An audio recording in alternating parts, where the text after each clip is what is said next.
Plus নিউজের পর্দায় আপনাদের প্রত্যেককে স্বাগত জানাই। এই মুহূর্তে দাঁড়িয়ে রয়েছি ধর্মতলায় ভিক্টোরিয়া হাউসের সামনে।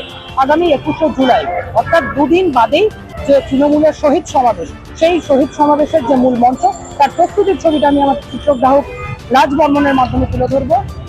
এই মঞ্চেই প্রত্যেক বছর যে ছবি দেখা যায়, মুখ্যমন্ত্রী মমতা বন্দ্যোপাধ্যায় তিনি বক্তব্য রাখেন, অভিষেক বন্দ্যোপাধ্যায় সাধারণ সম্পাদক দলের তিনি বক্তব্য রাখেন, এবং সব মিলিয়ে যে মঞ্চ তৈরির প্রস্তুতি খুঁটি পুজোর পরের দিন থেকে শুরু হয়েছে, গত দুদিন আগে খুঁটি পুজো হয়েছে, সব মিলিয়ে যে মঞ্চের মূল মঞ্চ, সেই মঞ্চের একেবারে নিচটা লোহার পাইপ দিয়ে মজবুত করে করা হচ্ছে, সেখানে কাঠ বাঁশ সমস্ত কিছু ব্যবহার করা হচ্ছে। এবং জুম করে দেখানোর জন্য বলবো চিত্রগ্রাহকের মাধ্যমে মঞ্চের ওপরে যারা রয়েছেন এবং মঞ্চের নিচের ছবি সবটা তুলে ধরার জন্য বলবো। এই পুরো নিচের যে কাঠামোটা সেটা সম্পূর্ণভাবে ঘিরে দেওয়া হবে। এই মুহূর্তে প্রস্তুতির ছবি দেখানোর জন্য সেই ছবিটা তুলে ধরার জন্য বলছি। নিরাপত্তার ছবিটা যথেষ্ট আঁটসাঁট। কলকাতা পুলিশের লালবাজার যারা আধিকারিক আছেন, লালবাজারের যারা আধিকারিক আছেন, কলকাতা পুলিশের যারা আধিকারিক আছেন, তারা সম্পূর্ণভাবে পুরো এই মঞ্চে সামগ্রিকভাবে 21শে জুলাইয়ের আগে সমস্ত খুঁটিনাটি দেখছেন। মঞ্চের মাপ, পরিকাঠামো, মঞ্চের যে মজবুত, সেই সমস্ত বিষয় খুঁটিয়ে দেখছেন। এবং যে ছবিটা আপনাদের দেখাবো, আমার বাম দিকের যে রাস্তা, সেই রাস্তা পার্ক স্ট্রিটের দিকে যাচ্ছে।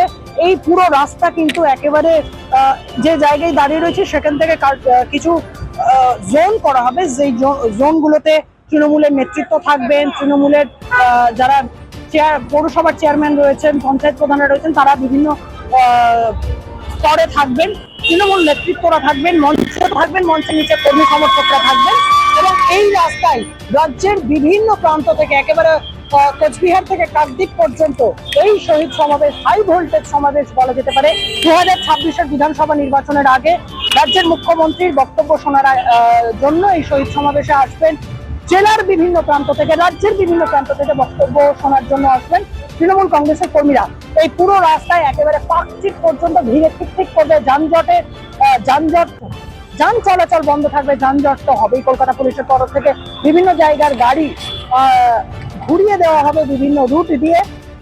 এবং যেই রাস্তা বেন্টিং স্ট্রিটের দিকে যাচ্ছে, এই বেন্টিং স্ট্রিটের রাস্তাটা দিয়ে যে প্রবেশদ্বার করা হবে বা বাহিরপথ করা হবে, সেই রাস্তা দিয়ে কিন্তু মুখ্যমন্ত্রী মমতা বন্দ্যোপাধ্যায়, অভিষেক বন্দ্যোপাধ্যায় তারা প্রবেশ করবেন।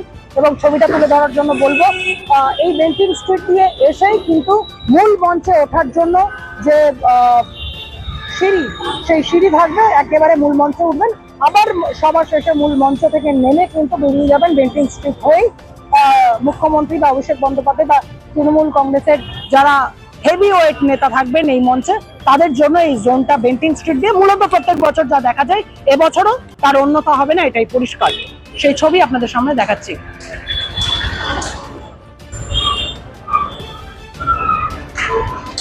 ক্যামেরায় রাজ বর্মনের সঙ্গে Kishanu Ghosh, vision plus news.